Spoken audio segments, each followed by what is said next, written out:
je sais qu'il y a beaucoup de jeunes entrepreneurs dans l'écosystème aujourd'hui au Cameroun, dans d'autres pays. Comment ça se vit ici au Cameroun? Est-ce que c'est vraiment des trucs qui sont solidaires entre jeunes entrepreneurs? Ça marche bien, vous collaborez, ou alors il y a plutôt de la guéguerre, de la jalousie? Qu'est-ce qui est prédominant?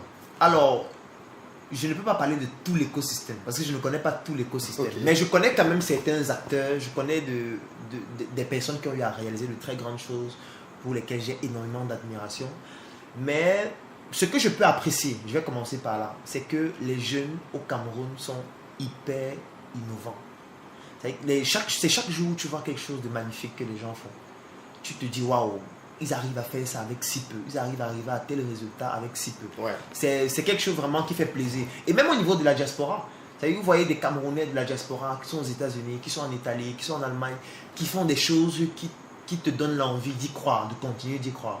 Ça, c'est quelque chose qu'on ne peut pas enlever. Ça, c'est vraiment une valeur sûre que nous avons. Il faudrait juste que ce soit mieux encadré. Alors, la chose qui ne fonctionne pas bien dans notre écosystème, c'est le fait que chacun veut être le messie. Oui. Et je n'ai jamais compris ça. En fait, nous, on n'a pas besoin de messie. Parce que chacun, quand il se lance dans son projet, il se dit que c'est son projet qui va sauver le Cameroun et l'Afrique.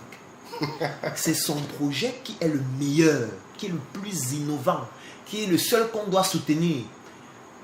Et il commence à mépriser les autres. Vous allez voir quelqu'un qui a réussi une prouesse, et à partir de cette prouesse, il va commencer à mépriser les autres. Il va se dire non, moi j'ai réussi à faire ça, vous ne pouvez rien. Moi j'ai réussi à faire telle chose, vous ne pouvez rien. Moi j'ai réussi j'ai levé tel montant, et vous n'êtes rien.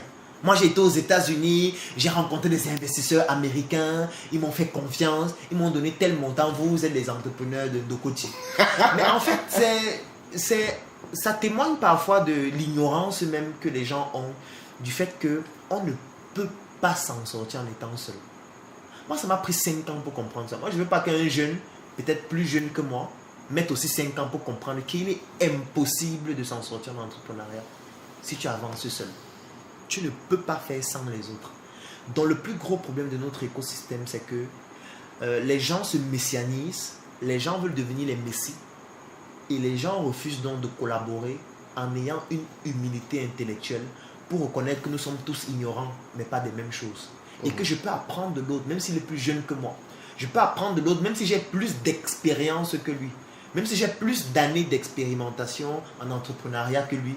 Je peux apprendre de ce qu'il est en train de faire parce que lui, il a une expérience qui est différente de la mienne.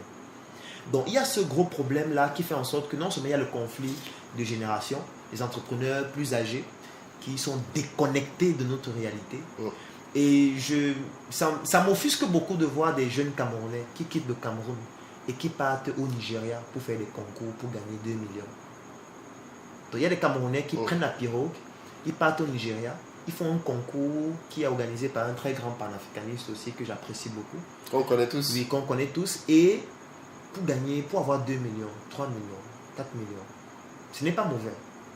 Mais ça m'offusque qu'ils quittent d'ici, où il y a des milliardaires qui ont fait leur preuve sur le terrain. Oui. Et qui au final n'accompagnent pas les jeunes. Ou ne font pas assez. Oui. Et moi je trouve que c'est aussi un gros problème de notre écosystème. Je ne suis pas en train de leur demander d'aider les jeunes. Je ne demande pas qu'ils sortent et partagent l'argent. Mais ils peuvent créer un écosystème qui permet aux jeunes de pouvoir s'en sortir et de faire mieux qu'eux. Parce qu'aujourd'hui, on a des moyens qui nous permettent d'aller plus rapidement. Plus loin, plus vite. Il faudrait juste qu'on ait l'écosystème. Je prends un exemple. Si tu vas dans la ville de Yaoundé, il y a quel espace à Yaoundé où 100 jeunes peuvent s'asseoir et travailler sur leur projet? Ça n'existe pas. Ils vont travailler où? Si tu n'as pas de bureau, où est-ce que tu travailles? C'est vrai que nous, on a un bureau, nous, on ne peut pas accueillir 100 personnes qui s'asseyent, qui travaillent. On essaye de faire avec le peu qu'on a. On n'a aucun accompagnement, ni même de l'État. On fait avec ce qu'on a nous-mêmes. Ce n'est pas évident de fonctionner dans cet environnement-là où, en fait, on est obligé de tout faire de nous-mêmes. Parce que nos aînés et ceux qui étaient censés nous accompagner dans l'aventure, à un moment donné, ont estimé que leur enrichissement personnel était plus important et puis le reste... Ils sont déjà très riches, ils ne sont pas très suffisants. Ils sont très riches. Ils continuent.